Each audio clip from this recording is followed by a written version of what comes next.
કોઈ માણસ એસી ચાલુ કરીને બેસી જાય ને તો આ શરીરને ઠંડક મળે, પણ મનને ઠંડક જોતી હોય તો ભગવાનની કથાઓ સાંભળવી પડે, ભગવાનના દર્શન જ કરવા પડે. મનની શીતળતા માટે પરમાત્મા સુધી જ જવું પડે, ન ચાલે. અને એ પરમાત્માના ચરણ કેવા છે? 4 પુરુષાર્થોને આપનારા છે. એક કહ્યું ધરણી મંડનમ. આ ધરણી મંડનમ થી એક વિશેષણ આપી અને પરમાત્માને ધર્મ પુરુષાર્થ સિદ્ધ કર્યો છે કે પ્રભુની અંદર ધર્મ પડ્યો છે. ગોપીઓને ધર્મ આપ્યો. ગોપીઓ સ્ત્રીઓની નીતિ છે, સ્ત્રીઓનો ધર્મ છે કે પોતાના પતિની પાસે રહેવું. અત્યારે તમે અહીંયા શોભો નહીં, ચાલ્યા જાઓ. ભગવાને ધર્મ કર્યો છે ત્યાં. પછી કહ્યું પદ્મજાર્ચિતમ. પદ્મજાર્ચિતમ નો અર્થ છે પરમાત્મા અર્થને આપનારા છે. પછી કહ્યું પ્રણત કામદમ. ભગવાન કામનાઓને પણ સિદ્ધ કરનારા છે. અને આ કામનાઓ એટલે વાસનાઓથી ભરેલી કામના નહીં. આ જીવની કામના એક જ હોય, વૈષ્ણવની એક જ કામના હોય, અજાત પક્ષા ઇવ માતરમ ખગા. 6ઠા સ્કંદનો વૃત્રાસુર એમ કહે કે કામના મારી વૈષ્ણવની એવી હોવી જોઈએ કે મને પ્રભુના દર્શન થાય, મને ભગવાનના દર્શન થયા કરે, એવી કામનાને સંપન્ન કરનારા છે. અને છેલ્લે મોક્ષ સિદ્ધિને આપનારા પરમાત્મા ધ્યેયમાપદિમ અને સંતરમ. પરમાત્મા શાંતિને પ્રદાન કરનારા છે. અહીંયા મહાપુરુષોએ કામદમના 2 અર્થો કર્યા. કામમ યતિ દયમતી ખંડયતિ ઇતિ કામદમ. જે કામનાનો વિનાશ કરે છે, કામનો જ વિનાશ કરી દે, અથવા તો કામાન દદાતિ ઇતિ કામદમ. જે પોતાના જીવનનો કામ સિદ્ધ કરી આપે, એવા કામદમ પરમાત્મા છે. પ્રભુ છે ને ભગવાન પોતાના ભક્તોના કામને સિદ્ધ કરવા વાળા છે. પણ ક્યારે? જ્યારે તમને ભગવાનમાં ભરોસો હોય ત્યારે. ભક્તને ભગવાનમાં ભરોસો આવે તો જ પરમાત્મા, તો જ ઠાકોરજી તમારું કામ પૂરું કરે. ભરોસા વગરનું કામ પૂરું ન થાય.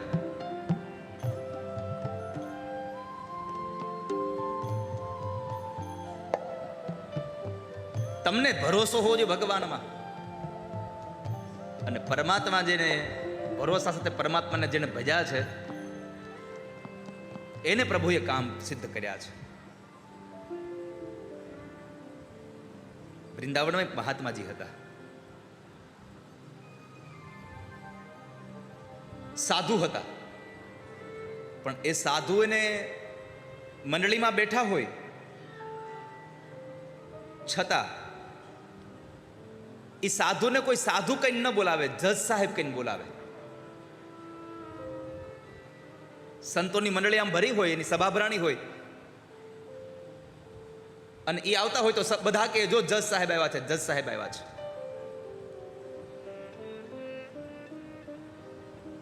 એક મહાત્માજીએ પ્રશ્ન કર્યો કે હે ભાઈ, આપણે એને જજ શું કામ કહીએ છીએ? એ પણ આપણી જેમ ભગવા કપડામાં સાધુ છે. આ વૃંદાવનની બનેલી સત્ય ઘટનાનો પ્રસંગ છે. આપણી જેમ સાધુ છે છતાં પણ આપણે એને શું કામ એને જજ કહીએ છીએ? અને ત્યારે એક મહાત્માજી એની વાત કરે છે. દક્ષિણ ભારતના શહેરની આ કથા છે.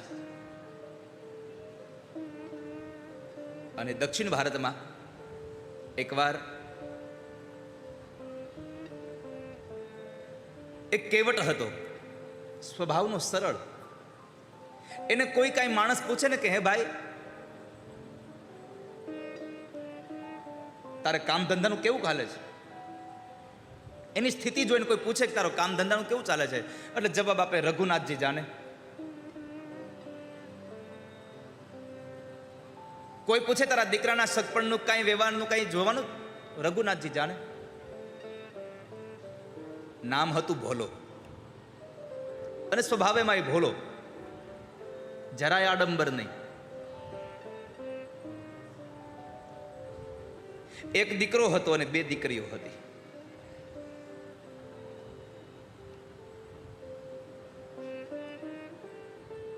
એમાં સમય પછી સમય વ્યતીત થવા લાગ્યો. એમાં દીકરીના લગ્નની ઘડીઓ આવી છે. ભોલાજી પાસે 1 રૂપિયો નથી ઘરમાં.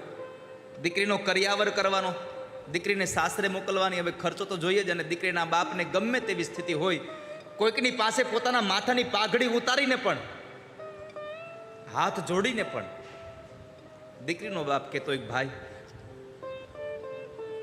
હું તમને મારું બધું વેચીને પણ પૈસા આપી દઈશ, મને મારી દીકરીનું કન્યાદાન કરું, પૈસા આપો ને.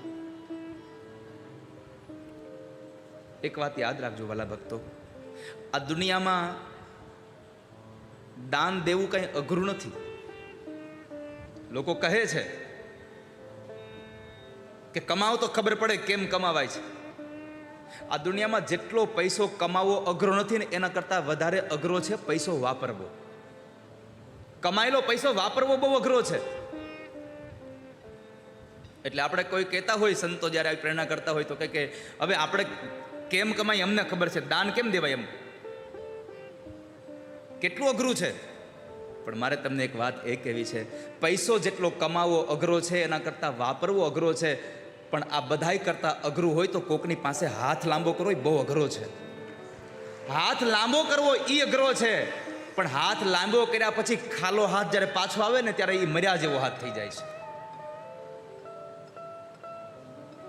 પણ આ ભોલાએ ભગવાન પાસે, એના ગામના એક શેઠ શાહુકાર પાસે જઈ અને કીધું, શેઠજી, મારી દીકરીના લગ્ન છે ને, આ બહુ જૂના જમાનાની વાત છે. તો કહે છે કે મને પૈસા આપશો, મારે 200 રૂપિયાની જરૂર છે, મને 200 રૂપિયા આપશો. શેઠે એને પૈસા આપ્યા ને એ પૈસાના બદલાની અંદર ચિઠ્ઠી લખાયું બધું. બેનના વિવાહ થઈ ગયા, કામ ધંધો મેળા કરવા ભાઈઓ, અને પછી દીકરાઓએ જ્યારે પૈસા ભેગા થયા ત્યારે દીકરાઓ એના બાપાને કહે છે, દીકરીના લગ્ન થઈ ગયા પછી એ ભોલો જે ભગવાનનો ભક્ત હતો, ભગવાન રામનો અનન્ય ભક્ત, એ રામજીના મંદિરે જઈને રહેવા લાગે છે. અને પરમાત્માના મંદિર સિવાય, પરમાત્માના ચરણ સિવાય આ જગતમાં રહેવા માટે બીજું સ્થાને હારું ક્યું છે? જાવું કહતજી ચરણ તુમારે, જાવું કહા તજી ચરણ તુમારે. પરમાત્માના એ ચરણમાં જઈને રહી છે. અને એમાં મંદિરમાં બેસે, મંદિરમાં રહે, મંદિરની સફાઈ કરે. છોકરાઓએ કમાણી કરીને બાપાને પૈસા આપ્યા કે લ્યો બાપુજી, હવે તમે આ શેઠને પૈસા દઈ આવો. શેઠને પૈસા દેવા ગયા. બહુ વિસ્તૃતથી આ સંવાદ છે, પણ મારે તમને મૂળ જગ્યાએ લઈ જવા છે કે ભગવાનમાં તમને ભરોસો હોય તો ભગવાન શું કરી શકે. અને એ ભોલો બરાબર શેઠને ત્યાં જાય છે. શેઠને પૈસા આપ્યા. શેઠે ચિઠ્ઠી લખી અને કહી દઉં તારા પૈસા આવી ગયા. ચિઠ્ઠી આપી એટલે રઘુનાથજી, ભોલાએ ચિઠ્ઠી લઈ અને સીધી ખીચા મૂકી દીધી. એટલે શેઠે પૂછ્યું, એલા જોઈ તો લે જરાક, એમાં લેખું બરાબર છે ને? એટલે ભોલો એટલું બોલ્યો, રઘુનાથજી જાણે. બરાબર છે કે નહીં બધું રઘુનાથજી જાણે. અને આ શબ્દને લઈ અને શેઠની મતિ બગડી. ચિઠ્ઠી લાવતો જોવા દે, કઈ મારી ભૂલ નથી થઈ ને. ચિઠ્ઠી લઈ અને ભોલાને કીધું, ભોલા જરા પાણીનો પ્યાલો ભરતો આવ ને. ભોલો બરાબર પાણી ભરવા ગયો અને ચિઠ્ઠીમાં પૈસા હજી બાકી છે એવી બીજી ચિઠ્ઠી બનાવી અને ભોલાને આપી દીધી. જે મૂળ ચિઠ્ઠી હતી એણે એના રજિસ્ટરમાં મૂકી દીધી. ભોલાએ તો એ ચિઠ્ઠી પાછી ખીચામાં નાખી અને જતો રહે છે અને ભગવાન રામજીના ચરણોમાં મૂકી દીધી. રામજીના ચરણોમાં મૂકી દીધી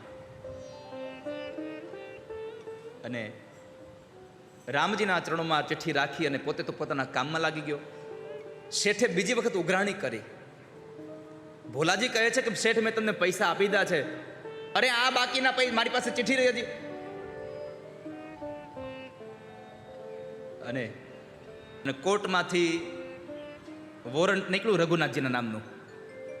ગામમાં આવીને રઘુનાથજીને ગોતે, ક્યાંય રઘુનાથજી રહે નહીં. પછી ખબર પડી કે આ તો ચોરાવાળું નામ છે. ચોરે લઈને ગયા. ઓલા મંદિરના પૂજારીએ ભગવાનને કીધું, પ્રભુ અત્યારે તમારા માટે મેવા આવ્યા, દૂધ આવ્યા, વસ્ત્રો આવ્યા, ફળ આર આવ્યા. આજ વોરંટ પહેલી વાર આવ્યું છે. કોર્ટનું તેડું પહેલી વાર આવ્યું છે.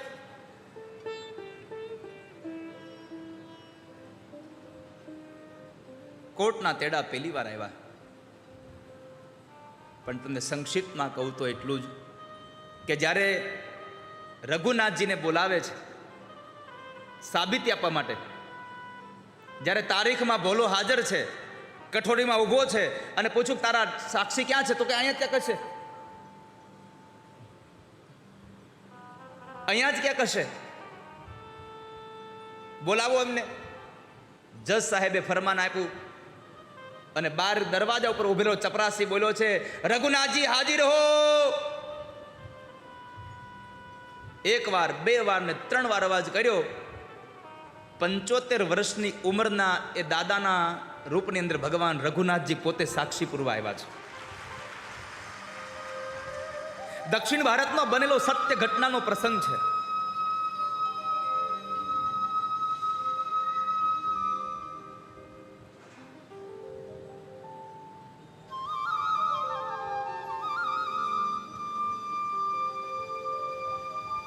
તું ક્યાં રહે છો?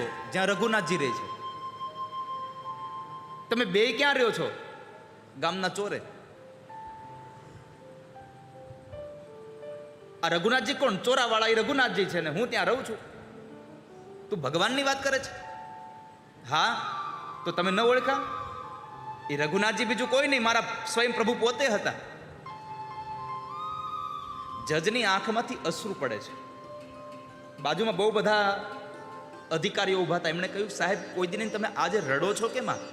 તમારી આંખમાં આંસુ કેમ છે આજે?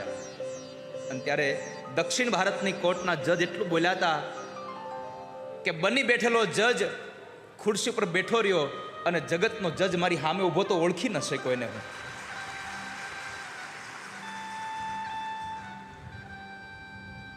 જગતના જજ મારી સામે ઊભા રહ્યા અને હું બેઠો રહ્યો. આ ખુરશીએ મને ઊભો ન થવા દીધો. અને ત્યારે એ દક્ષિણ ભારતના શહેરના એ જજે જ્યારે ભગવાન સાક્ષી પૂરવા આવ્યા એ સાંભળ્યું એટલે એમણે નોકરી છોડી દીધી કે જે ભગવાનને આવીને ઊભું રહેવું પડે, હું બેઠો રહ્યો એવી નોકરી કામની શું? અને પોતે વૃંદાવનમાં આવીને સાધુ બની અને ભગવાનનું ભજન કરે છે. તમે નહીં માનો ભક્તો, મહાપુરુષોએ એના લખનમાં લખ્યું છે કે જ્યારે એ સાધુ બન્યા વૃંદાવનના એક પણ મંદિરની અંદર નથી ગયા, મંદિરના દરવાજે બેસે અને જેટલા ભગવાનના ભક્તો મંદિરમાં જઈને બહાર આવે એના પગના તળિયાની રજ લઈને પોતાના માથે ચડાવ્યા કરે, રજ લઈને માથે ચડાવ્યા કરે છે.